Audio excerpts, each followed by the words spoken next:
আপনারা আসতে সকাল থেকে সারা রাত্রি পর্যন্ত কীর্তন গান শ্রবণ করছেন।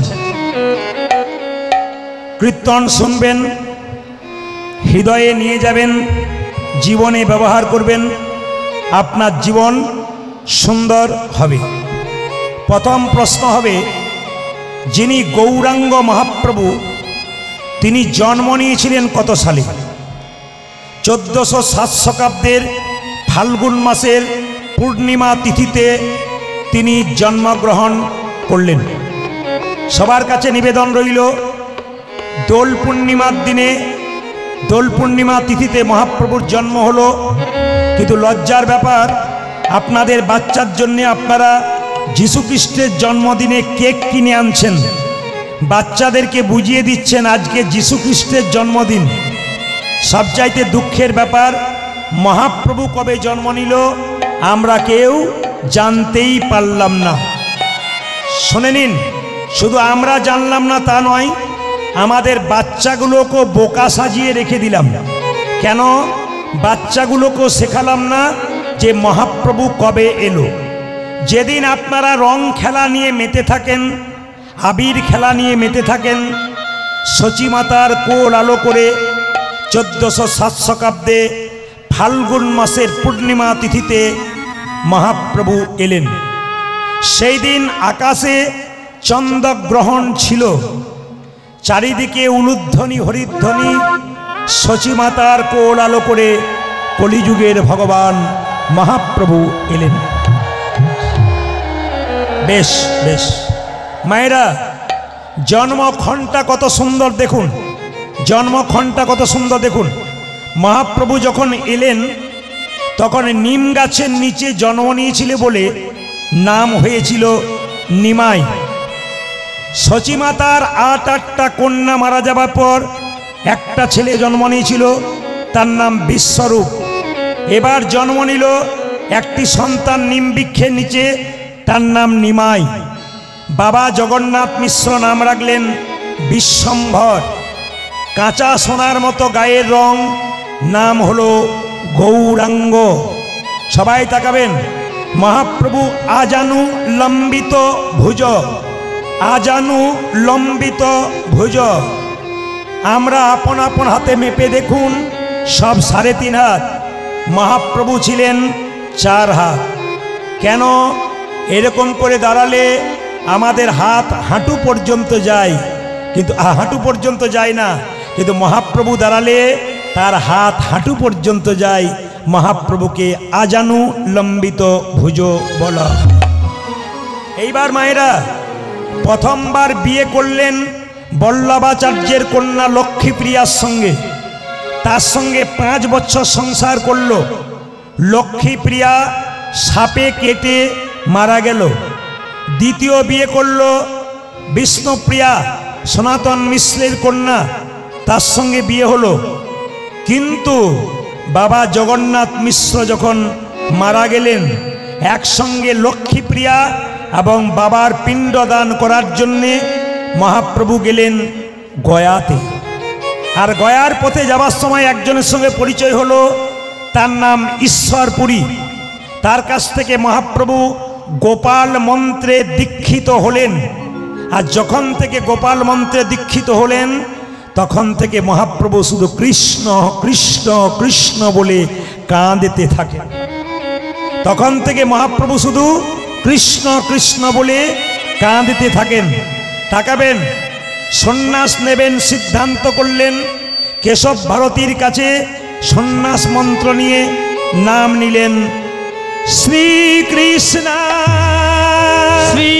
শ্রীকৃষ্ণ চৈতন্য প্রভু চৈতন্য প্রভু শ্রীকৃষ্ণ শ্রীকৃষ্ণ চৈতন্য প্রভু চৈতন্য প্রভু। প্রত্যেকটি কথার কিন্তু মানে আছে।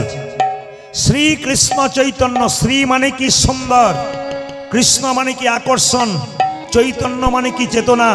যিনি প্রত্যেকটা জীবের মধ্যে কৃষ্ণ নামের চেতনা জাগাবেন তিনি হলেন শ্রীকৃষ্ণ চৈতন্য মহাপ্রভু। প্রত্যেকটা জীবের দ্বারে হরিনাম দেবে বলে প্রেমের ঠাকুর নবদ্বীপের মাটিতে এলেন। শ্রী গৌরাঙ্গ প্রেমের ঠাকুর প্রেম বিলাতে এলো নদী। আজি শ্রী গৌরাঙ্গ প্রেমের ঠাকুর প্রেমে বিলাতে এলো নদী। শ্রী গৌরাঙ্গ প্রেমের ঠাকুর প্রেম বিলাতে এলো নদী। শ্রী গৌরাঙ্গ প্রেমের ঠাকুর প্রেম বিলাতে এলো নদিয়া। রাধা প্রেমে করা তনু রাধা প্রেমে গোরা তনু রাধা প্রেমে করা তনু আজ রাধা প্রেমী গোড়া তনু অন্তরে যার শ্যামরাই। রাধা প্রেমে গোরা তনু অন্তরে দর্শন। রাধা প্রেমে করা তনু অন্তরে যার শ্যামরাই। আজ রাধা প্রেমী গোড়া তনু অন্তরে জানতে মোরা। শ্রী গৌরাঙ্গ প্রেমের ঠাকুর প্রেম বিলাতে এলো হৃদয় গৌর। আজি শ্রী গৌরাঙ্গ প্রেমের ঠাকুর প্রেমে বিলাতে এলো নদী। জোরে বলুন রাধা রানী কি। জয়টা জোরে হবে। শ্যাম সুন্দর কি। এত জোরে বলবেন যেন সোনারপুর রেল স্টেশন পর্যন্ত যায়। রাধা রানী কি। শ্যাম সুন্দর কি। মদন মোহন কি। হরিবাসর কি। সাধুগুরু বৈষ্ণব কি। গরম লাগছে কি। না না, প্রমাণ হয়ে গেল যে আপনারা কত ডুবে গেছেন। আমি কি বলছি এদিকে না জানি, সবাই জয় দিচ্ছেন মানে ডুবে গেছেন। যেমন রাধা রানী কি। রাধা রানী কি। শ্যাম সুন্দর কি। মদন মোহন কি। হরিবাসর কি। মন দিয়ে শুনে নিন গৌরচন্দ্রিকার ছোট্ট ছোট্ট কথা। মায়েরা, ভগবানের সঙ্গে যত সম্বন্ধ তৈরি করবেন ভগবান তত আপনার কাছে এগিয়ে আসবে। চৈতন্য মহাপ্রভুর বাড়িতে রামকৃষ্ণ দেবের যেখানে শোবার বাড়ি সেখানে চৈতন্যের ছবি ছিল। শোবার সময় চৈতন্যকে প্রণাম করে শুত। যেই রামকৃষ্ণ দেবকে প্রণাম করতে আসতো তাকে বলতো না তুমি বেঁচে থাকো, তুমি বড় হও, শুধু একটি কথা বলতো, তোমার চৈতন্য হোক। আমি আপনাদের সামনে বলতে চাই, আপনারা কীর্তন শুনতে এসছেন, আপনাদের ভেতরে চৈতন্য হোক, গোবিন্দের প্রতি প্রীতি হোক, ভগবানের সঙ্গে সম্বন্ধ তৈরি হোক। সুন্দর সুন্দর কথাগুলো শুনবেন, জীবনে ব্যবহার করবেন। আমি আগেই বললাম জীবন সুন্দর হবে। শুনবেন মায়েরা, আপনারা হয়তো জানেন কি জানেন না, দেখবেন মশা সব চাইতে কম দিন বাঁচে। মশা 22 দিন, কিন্তু কচ্ছপ বাঁচে কতদিন? কাছিম 500 বছর বাঁচে। শুনে নিন সম্বন্ধটা কেমন, তাকাবেন। কাছিম যেখানে ডিম পারে, নদীর কিনারায় ডিম পেড়ে গর্তের মধ্যে ডিমগুলোকে ভরে মাটি ঢাকা দিয়ে দেয়। কাছিম অনেক দূরে খাবার জোগাড় করতে যায়, কিন্তু খাবার খেতে খেতে মাঝে মাঝে কিন্তু ডিমগুলোর জন্য চুপচাপ চোখ মুজে ধ্যান করতে থাকে। ডিমগুলোর সঙ্গে সম্বন্ধ করে দূর থেকে। বাচ্চা জন্ম নেয় ডিম থেকে, মা জানতে পারে না, বহু দূরে মা বসে আছে নদীর কিনারায়। মাকে বাচ্চা খুঁজতে হয় না, বাচ্চা মাকে খুঁজে নেয়। কেন? সম্বন্ধ তৈরি করার জন্য। আপনি বাড়িতে বসে আছেন, একটি ছেলে গিয়ে যদি বলে 1 গ্লাস জল হবে, আপনি দেবেন। কিন্তু সেই ছেলেটি গিয়ে যদি বলে কাকিমা 1 গ্লাস জল হবে, তখন অন্তরটা আপনার আরো কেঁদে উঠবে। আমাকে মা বলেছে জল খাবি, আই তোকে জল দিয়ে দিই। সম্বন্ধ যত পাকা করবেন ভগবানকে তত জানতে পারবেন। আর একটা প্রমাণ দিয়ে দিই, মহাপ্রভুর যখন বিয়ে হয়েছিল বিষ্ণুপ্রিয়ার সঙ্গে, তখন বাসর রাতে মহাপ্রভু বিষ্ণুপ্রিয়ার সঙ্গে বাসর ঘরে যাচ্ছিল। যেতে যেতে মহাপ্রভুর ওই চৌকোঠাতে হোঁচট খেয়ে পায়ের আঙুলটা ফেটে গিয়ে, হরে কৃষ্ণ, চৌকোঠাতে গিয়ে কি হয়েছে, জোরে আঘাত পেয়ে পায়ের আঙুলটা ফেটে গেছে। আর যখনই ফেটে গেছে বাবা, বিষ্ণুপ্রিয়া খুঁজে পাচ্ছে না, এত রক্ত বেরোচ্ছে, কি করব। নিজের কাপড়টা টুকরো করে কেটে বিষ্ণুপ্রিয়া মহাপ্রভুর পায়ে বেঁধে দিয়েছে। কেউ জানতো না, বাড়ির চাকর ঈশান জানে না, সচিমাতা জানে না, একজন জানলো, তার নাম লোচন দাস ঠাকুর। ওখান থেকে অনেক দূরে বাস করে। কয়েকদিন পর একটা কাগজ এনে মহাপ্রভুকে বলল, প্রভু একবার দেখো তো কাগজটা পড়ে। লোচন, ও লোচন, বলে কি, রাত্রিবেলায় বাসর ঘরে গেলাম, আমি জোরে হোঁচট খেয়ে পড়লাম, আমার পাটা ফেটে গেল, বিষ্ণুপ্রিয়া আমার পায়ে নিজের কাপড়টা টুকরো করে কেটে বেঁধে দিল। এটা তো ঈশান জানে না, মা জানে না, তুমি জানলে কি করে? বলে আমি যত দূরেই থাকি প্রভু, আমি সব সময় তোমার ধ্যান করি, তুমি কখন কি করছো আমি জেনে তাই গৌর হরি বল বলে ধ্যান। হরি বল, হরি বল। ভক্ত যদি চোখের জলে ভগবানকে ডাকে, ভগবানকে না দেখা দিয়ে থাকতে পারে? কৃষ্ণ বলে কাঁদো, সংসারের জন্য কেঁদো না, সংসারের জন্য কেঁদো না। হা কৃষ্ণ প্রাণে গোবিন্দ বলে কাঁদো, গোবিন্দ বলে কাঁদো। কৃষ্ণ বলে একবার কাঁদো, কৃষ্ণ বলে একবার কাঁদো।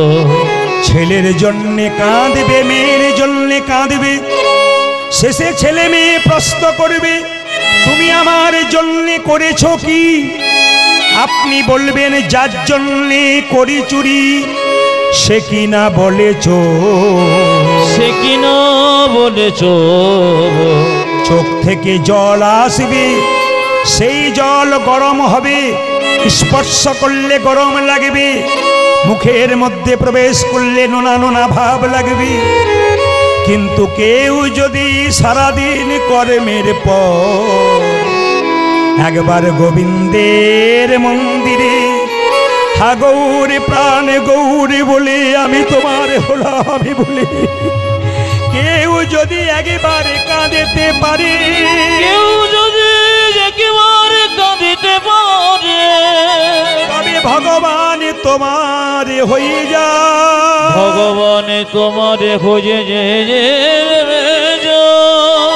মায়েরা আপনাদের কাছে নিবেদন রইল, এই যে এই যে এই যে ও মাসি, নিবেদন রইল, কীর্তন চলাকালীন যদি কেউ গল্প করে আনমনা হয়, তবে যেটা নেবার জন্য আপনি এসেছেন তার উল্টোটা নিয়ে বাড়ি যাবেন। কীর্তন শুনলে পুণ্য অর্জন হয়, ভবসাগরের পথ পরিষ্কার হয়, কিন্তু কীর্তন শুনতে গিয়ে কেউ যদি আনমনা হয়, চঞ্চল হয়, এই যে গল্প করে, তাহলে কি হয়, তিনি যা নিতে এসেছিলেন তার উল্টোটা নিয়ে বাড়ি যান। এবার আপনাদের সামনে বলে যাই, সবাই লক্ষ্য করবেন যে যেখানে বসে আছেন মায়েরা, চৈতন্য চরিত গ্রন্থ লেখককে জীব গোস্বামী পাদ। আমি এইটা বলেই গৌরচন্দ্রিকা শেষ করে লীলার মধ্যে তত্ত্বের মধ্যে যাব, শুধু শুনে নিন। চৈতন্য চরিত গ্রন্থ জীব গোস্বামী পাদ নিমাই সন্ন্যাস নিয়েছিল 24 বছর বয়সে। তখন বিষ্ণুপ্রিয়ার বয়স কত ছিল? 14 বছর। ও মায়েরা, ওই 14 বছরে মেয়েটা শিখিয়ে দিল স্বামী ভক্তি কাকে বলে। আজকালকার মেয়েদের স্বামী ভক্তি তো নিউ ডিজাইনের, নাকি বলার দরকার নাই। শ্বশুর শাশুড়ি সামনে বসে আছে আর মেয়েটি স্বামীর নাম ধরে রাখছে, তাপস, কি ডিজাইনের ডাক। ঠাকুমা যেন নাতিকে ডাকছে, লজ্জা পর্যন্ত করছে না। কিন্তু জেনে নিন, যে যেখানে বসে আছেন, বিষ্ণুপ্রিয়ার কাছে শিখে নিন স্বামী ভক্তি কাকে বলে। পৃথিবীর ইতিহাসে বিষ্ণুপ্রিয়ার নাম সোনার অক্ষরে লেখা আছে। কেন লেখা আছে? ও মায়েরা, নিমাই যেদিন থেকে সন্ন্যাস নিয়ে চলে গেল, বিষ্ণুপ্রিয়া সেই দিন থেকে ভোর 4টে ঘুম থেকে উঠে গঙ্গায় স্নান করে ভিজে কাপড়ে হরে কৃষ্ণ হরে কৃষ্ণ হরে কৃষ্ণ। কত বয়স বললাম? জোরে বলুন, কত বললাম? 14 বছর। 14 বছর মানে কি? আপনার বাড়িতে যে মেয়েটা ক্লাস 9-এ পড়ে, ওই মেয়েটার বয়স 14 বছর। ও শিখিয়ে দিল স্বামী ভক্তি কাকে বলে। বিষ্ণুপ্রিয়া মাঘ মাসের রাত্রিতে, যখন মানুষ ঘর থেকে বেরোতে পারছে না, মানুষ সকাল 7টা ছাড়া উঠতে পারে না, বিষ্ণুপ্রিয়া ভোর 4টায় ঘুম থেকে উঠে ভিজে কাপড়ে এই দিয়ে তাকাবেন, হরে কৃষ্ণ হরে কৃষ্ণ হরে কৃষ্ণ হরে কৃষ্ণ। পাশের বাড়ি মেয়েরা বলে, এ প্রিয়া প্রিয়া, বলে কি তুই যে মরে যাবি রে? বলে কেন? সারাদিন শুধু কৃষ্ণ কৃষ্ণ বলে কাঁদিস, ভিজে কাপড়টা শোকাস না, কি হয়েছে তোর? বিষ্ণুপ্রিয়া কেঁদে কেঁদে বলে, দিদি আমার স্বামী কৃষ্ণ কৃষ্ণ বলে চলে গেছে, আমি যদি তার পেছন পেছন কৃষ্ণ বলে কাঁদতে না পারি, আমার স্বামীর যে কৃষ্ণ কৃপা হবে না, আমার স্বামীর যে গোবিন্দের কৃপা হবে না। শুনে নিন মায়েরা, মন দিয়ে শুনলে মূল্যবান কথা আছে। তাকাবেন আমার দিকে, আমার স্বামীর কৃষ্ণ কৃপা হবে না। মেয়েটি জিজ্ঞেস করলো, তুই খাস কি? সারাদিন তো তোকে খেতেই দেখি না, তুই খাস কি? এতজন মা এখানে কীর্তন শুনতে এসছেন, দিনের মাথায় 4 বার 3 বার খান। 14 বছরের মেয়েটা দিনের মাথায় 1 বার খায়। সকাল থেকে সন্ধে পর্যন্ত একটা করে ধান খুঁটে হরে কৃষ্ণ নাম করে। সকাল থেকে সন্ধে পর্যন্ত যে কটা হরি নাম কটিত চাল, একবার গঙ্গা থেকে জল এনে সেদ্ধ করে খাই। হরি নাম কৃষ্ণ। ত্যাগে গোবিন্দ পাওয়া যায়, ভোগে পাওয়া যায় না। ত্যাগ যদি কেউ স্বীকার না করতে পারে, গোবিন্দের কৃপা সে পাই না। গোবিন্দের কৃপা সে পাই না। নিমাই সন্ন্যাসের পর একবার অদ্বৈতের বাড়িতে এসেছিল। নিত্যানন্দ গিয়ে বলেছিল, নিমাই বাড়ি ফিরে চল। বলে কেন? তোর মা কাঁদছে রে, তোর স্ত্রী পাগলিনী, একবার চল একবার চল। নিমাই বলল, দাদা যে সন্ন্যাস নেয় তার বাড়ি যেতে নাই, তবে আমার মায়ের যদি আমাকে দেখবার ইচ্ছা হয়, নবদ্বীপের মেয়েদের যদি আমাকে দেখতে ইচ্ছা হয়, সবাইকে অদ্বৈতের বাড়িতে নিয়ে এসো, একজনকে আনবে না। বলুন তো মায়েরা কে? জোরে বলুন কে? আমি খুশি, বিষ্ণুপ্রিয়া। নিত্যানন্দ ছুটে এসে বলল, সচিমা তোমার নিমাই এসেছে।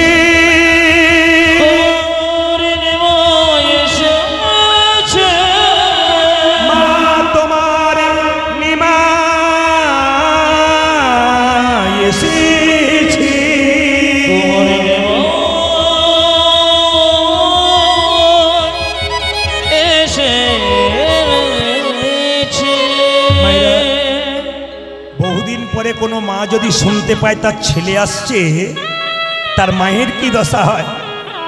সচিমাতা তাড়াতাড়ি বিষ্ণুপ্রিয়াকে বলছে, বৌমা তাড়াতাড়ি সেজে না, আমার নিমাই এসেছে দেখতে। নিত্যানন্দ হাত আগলে এসে বলল, দাঁড়াও, নিমাই সবাইকে যেতে বলেছে, বিষ্ণুপ্রিয়াকে যেতে বলে না। বিষ্ণুপ্রিয়া আছাড় খেয়ে পড়ল মাটিতে, চলে গেল সচিমাতা নিমাই দেখতে। নবদ্বীপের মেয়েরা সবাই নিমাই দেখতে যাচ্ছে। বিষ্ণুপ্রিয়া কাঁদা বারান্দায় কাঁদছে ছটফট করে। নবদ্বীপের মেয়েরা চিৎকার করে বলছে, এ প্রিয়া, এ প্রভু সবাইকে ডাকলো আর তোকে ডাকলো না, কাটা গায়ে নুনের ছিটা। এ প্রিয়া, মেয়েরা বলল, সবাই নিমাই দেখতে যাচ্ছে আর বলছে, এ প্রিয়া, প্রভু সবাইকে ডাকলো, তোকে ডাকলো না। বিষ্ণুপ্রিয়া বলল, কেন? ওরে তোর মতো ভাগ্যহীনা আছে কজনা? বিষ্ণুপ্রিয়া কেঁদে কেঁদে বলল, কি বললে? আমাকে ভাগ্যহীনা বললে? তবে শোনো মায়েরা, আমার মতো ভাগ্যবতী আছে কজনা? কেন? যাকে দেখবার জন্যে হাজার হাজার মানুষ চলে যায়, সে তো হাজার হাজার মানুষের নয়, সে তো আমার মানুষ। আমার মানুষকে দেখবার জন্য যদি হাজার হাজার মানুষ চলে যায়, আমার মতো ভাগ্যবতী কজনা? তুই যাবি না? না। কেন? ভক্ত যদি ভগবানকে ডাকে, ভগবান ভক্তের কাছে আসে, ভক্ত ভগবানের কাছে যায় না। বলে প্রমাণ কি? অহল্যা পাষাণ হয়েছিল, রামকে ডেকেছিল, রাম অহল্যার কাছে গিয়েছিল, অহল্যা রামের কাছে যায় নাই। বিষ্ণুপ্রিয়া বলল, শোন দিদি, আমার স্বামী আমার কাছে আসবে। বলে কেন আসবে? আমার স্বামী আমার কাছে আসবে। বলে কেন আসবে? বাচ্চা ছেলেদের ঘুড়ি ওড়ানো দেখেছিস?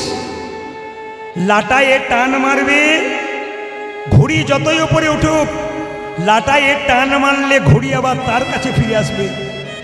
আমার স্বামীর সঙ্গে প্রেমের সম্পর্ক আছে। আমি যখন প্রেমের লাটাইটা টানতে শুরু করব, তখন আমার প্রভু আমার কাছে আসতে বাধ্য হবে। মায়েরা, আপনারা সবাই জানেন যে নিমাই সন্ন্যাসের পরে অদ্বৈতের বাড়িতে এসেছিল, কিন্তু বিষ্ণুপ্রিয়ার কাছে আসে নাই। সবাই জেনে নিন, একদিন রাত্রি 12টার সময় বিষ্ণুপ্রিয়ার কাছে নিমাই এসেছিল। প্রিয়া, প্রিয়া, কে? প্রিয়া, কে তুমি? ও মেয়েটা কত বয়স বললাম জোরে বলুন? 14 বছর। 14 বছর মেয়েটা ঘুমাচ্ছে। প্রিয়া, ও প্রিয়া, প্রিয়া। যেই না দরজাটা খুলেছে বিষ্ণুপ্রিয়া, আমি এসেছি। বিষ্ণুপ্রিয়া স্বামীকে দেখলো না মা, চমকে যাবেন। নিমাই দাঁড়িয়ে আছে পেছনে, আর বিষ্ণুপ্রিয়া মাথার কাপড়টা এরকম করে নিয়ে দাঁড়িয়ে আছে। নিমাই জিজ্ঞেস করলো, প্রিয়া, তুমি আমার দিকে তাকাবে না? না। একবার তাকাবে না? না। বহুদিন পর স্বামী যদি স্ত্রীর কাছে আসে, স্ত্রী কি তার স্বামীর বদন দিকে একবার তাকায় না? আমি চাইতে পারবো না। আমার ইচ্ছা হয় স্বামী তোমার বদনের দিকে তাকাতে, কিন্তু চাইতে পারি না। কেন? আমি সন্ন্যাস নিয়েছি তোমায় বলে যাইনি বলে অভিমান হয়েছে। আমি অদ্বৈতের বাড়িতে এসেছিলাম, সবাইকে ডেকেছি, তোমায় ডাকিনি বলে অভিনয় হয়েছে, অভিমান হয়েছে। বিষ্ণুপ্রিয়া বলল, না স্বামী, আমি তোমার দিকে তাকাবো, ইচ্ছা করছি, তাকাতে পারছি না। কেন জানো? কেন না, সাধু মুখে শুনেছি, শাস্ত্রে শুনেছি যে একবার সন্ন্যাস নেয় তার নারী মুখ দেখতে নাই। আমার মতো হতভাগিনীর মুখ দেখিয়ে আমি তোমার সন্ন্যাস ধর্ম নষ্ট করতে চাই না। প্রিয়া, তোমার মতো পত্নী যদি ঘরে ঘরে হয়,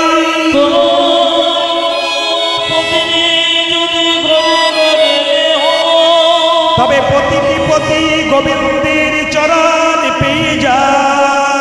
গোবিন্দের চরণ পেয়ে যায়। সবাই লোক, প্রিয়া, প্রিয়া, তুমি কিছু চাইবে না? বহুদিন পরে স্বামী স্ত্রীর কাছে এলে কিছু চাই না? না, আমি চাইব না। কেন চাইবে না? ভগবানকে যে প্রতিরূপে পেয়েছে, তার আবার চাইবার কি আছে? কিছুই চাইবে না। তবে দেবে প্রভু, তোমার ওই খরম যুগল দাও। তোমার মন্দিরে গিয়ে আমি কৃষ্ণ কৃষ্ণ বলে কাঁদতে কাঁদতে আমার দেহটাকে বিলীন করে দেব। আপনারা সবাই জানেন, জগন্নাথ মন্দিরে মহাপ্রভু জয় জগন্নাথ বলে বিলীন হয়ে গেছেন। বিষ্ণুপ্রিয়া কোথায় হলেন না, মহাপ্রভুর মন্দিরে কৃষ্ণ কৃষ্ণ বলতে বলতে বিলীন হয়ে গেলেন। প্রমাণ কি? চৈতন্য চরিত গ্রন্থ জীব গোস্বামী পাদে মহাপ্রভু প্রত্যেকটা জীবের দ্বারে হরিনাম দিচ্ছেন। কিভাবে? নিতাই চাঁদকে দেখে বলছে, দাদা নয়নে দেখিবে যারে, কৃষ্ণ নামে দেবে তারে। দেখিবে জানি, নয়নে দেখিবে যারে, কৃষ্ণ নামে দেবে তারে।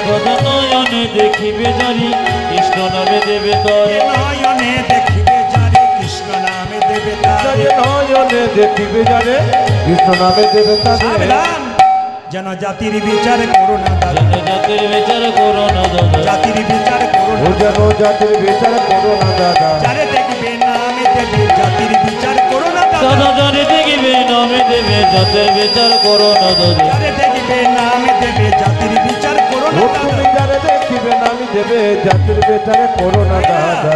হরিনামে জাতির বিচার নেই কেন? নারী পুরুষ একসঙ্গে বসছেন। কে করেছে? মহাপ্রভু করেছে। এখানে প্রেম আছে, কাম নাই।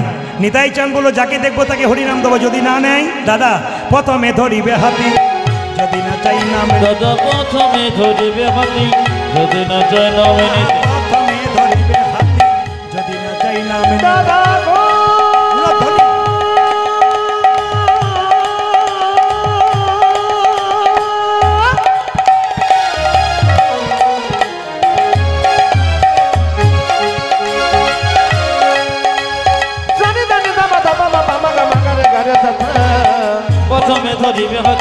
যদি না চাই নামে নিতে প্রথমে ধরিবে হাতে যদি না চাই নামে পূজা যে প্রথমে ধরিবে হাতে যদি না চায় নামে নিতে হাতে ধরে বলবে হরি দাদা হাতে ধরে বলবে হরি হাতে ধরে বলবে হরি দাদা হাতে ধরে বলবে হরি বলাবে হরি বলবে হরি হাতে ধরে বলবে হরি তুমি বলাবে হরি বলবে হরি হাতে ধরে বলবে হাতে হরি বলাবে হরি বলবে হরি হাতে ধরে ও তুমি বলাবে হরি বলবে হরি হাতে ধরে বলবে হরি হাতে ধরার পর যদি হরিনাম না নেয় তখন কি করব শেষ উপায় পাছে তারও লোটাইবে পাই হরি হরি। দাদা গো পাশে করো পাশে করো লোটা দিবি আছে তারো লোটাইবে পাই ওই দাদা পাছে তারো আছে তারো লোটা জিবি পাই পায়ে ধরে বলিবে হরি দাদা পায়ে ধরে বলবে হরি পায়ে ধরে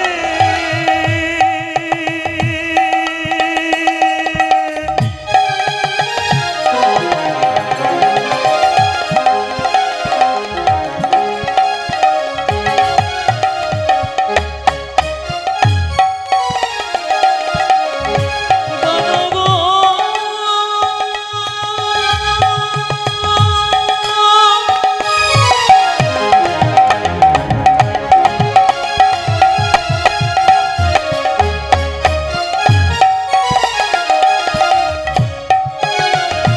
ও গো দাদা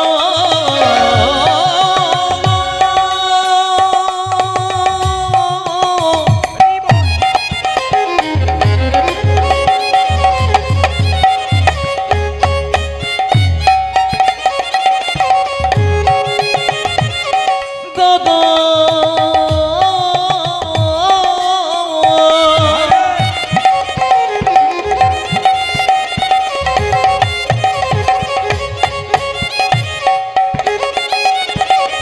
ও গো দাদা গো ও দাদা পায়ে ধরে বলবে হরি বলাবে হরি বলিবে হরি পায়ে ধরে বলিবে হরি ও তুমি বলাবে হরি বলবে তুমি হরি পায়ে ধরে বলবে হরি বলাবে হরি বলবে দাদা হরি পায়ে ধরে বলবে হরি বলাবে হরি বলবে দাদা পায়ে ধরে বলবে হরি দাদা পায়ে ধরে বলবে হরি আজ পাশে ধরো কাছে ধরো লোটাই লোটাইবি পাও সে যে অবতারের সাই ও গো গোড়ায় অবতার কেন না চিনিলি সে যে অবতরে রে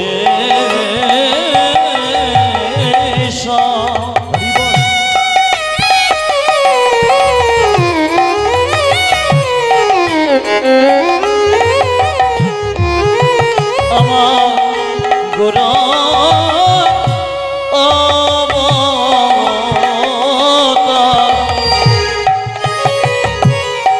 কেন না চিনে তরে তরে অবতারে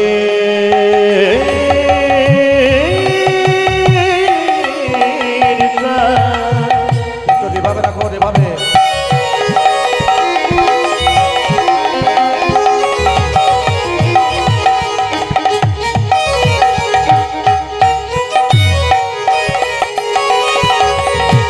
আমার গোড়া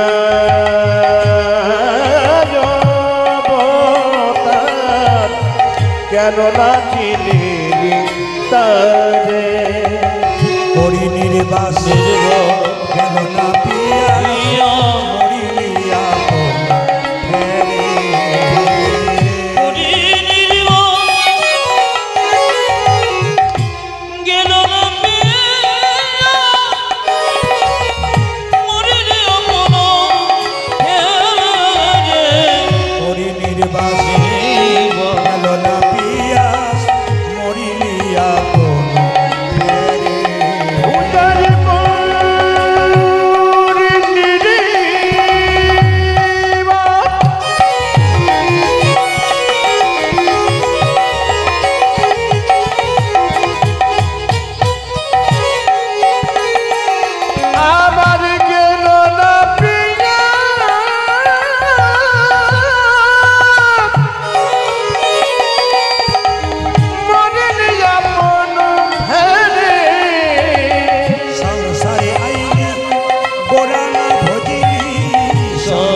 গোরানো ভুজিরে সংসারে আইলি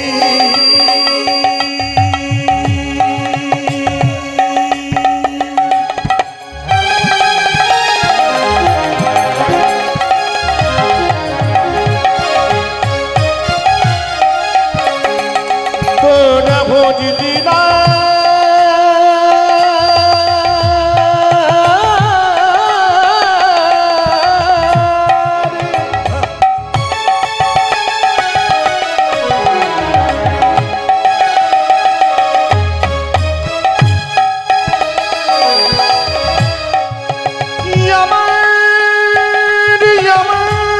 আমার সোনার গোড়া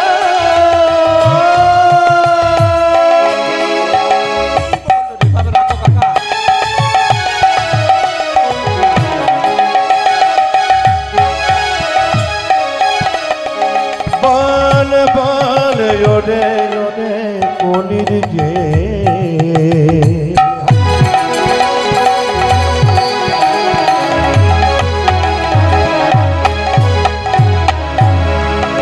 কেন সংসারে যাইনি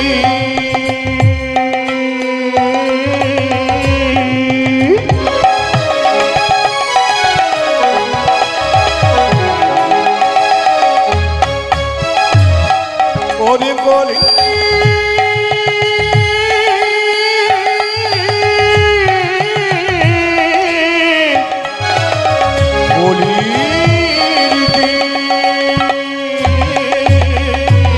সংসারে আইনি কোরআনা ভোজনি শুনিলি কাহারে কথা আমার সংসারে রে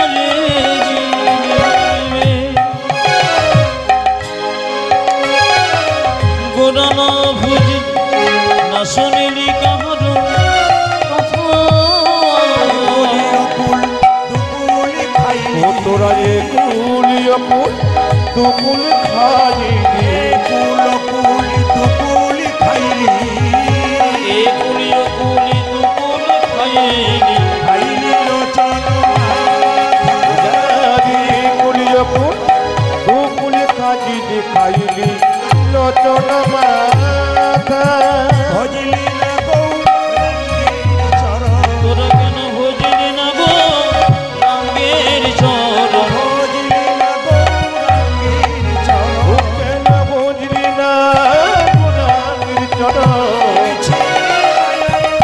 বদ্ধ রইলি ভজলি না গৌরাঙ্গীর চরণ ও তুই মিছে মায় পথর নিভবে আসাদ সারি হর মায়ায় বন্ধ রইলি ভবে আসাদ সারি হর মায়ায় বন্ধ রইলি ভবে আসাদ সারি হর কেন বুঝলি না গো নারী চরণ হইলি লোচন মাথা হরে কৃষ্ণ জয় নিতাই জয় নিতাই জয় নিতাই জয় নিতাই সবাই শুনতে পাচ্ছেন হাত তুলবেন শুনতে পাচ্ছেন যারা